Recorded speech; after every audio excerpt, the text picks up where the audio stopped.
বাংলাদেশের তো অনেকগুলো রাজনৈতিক দলই আছে, বাট স্পেশালি 3 থেকে 4টা দলকে চেনা হয়। ধানের শীষ, বিএনপি, এনসিপি হচ্ছে যেটা নতুন হলো আর কি, মানুষ বলে চিলড্রেন্স পার্টি, বাট ওইটার প্রতীক হচ্ছে শাপলাকলি, এবং জামাতের হচ্ছে ওই যে দাড়িপাল্লা, যেটা হচ্ছে জাজমেন্টাল। গণ থেকে পরিষদের ট্রাক, ওইটা আসলে কোনো গণে ধরে না মানুষে, আসলে তো এটা ট্রাক আর কি। বিপিনুর না বিপিনুর বিপিনুর মেবি সাকি নাম শুনছি, বাট ওইভাবে মানুষ আসলে চিনে না, কারণ ওনার দল সম্পর্কে এবং ওনার আইডিওলজি ভালো, বাট ওনার দল সম্পর্কে ওইভাবে মানুষ চিনে না আর কি।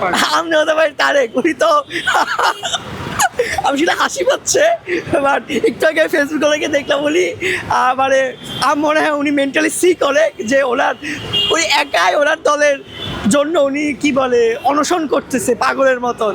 তো এটা মানে উনি কী করতেছে নিজেও যায় না। ওনার রুচি দেখুন একটা দলে যোগ দেওয়া, যেহেতু উনি আন্দোলন সংগ্রামে অনেক বেশি ছিল, তো ওনার এসব সাগলামি না করে একটা ভালো একটা দলে ওনাকে যোগ দেওয়া এবং ওইটা নিয়ে তার সামনে আগানো। ওনার নিজের দল আম জনতা পার্টি, আম পার্টি, এটা চলে না।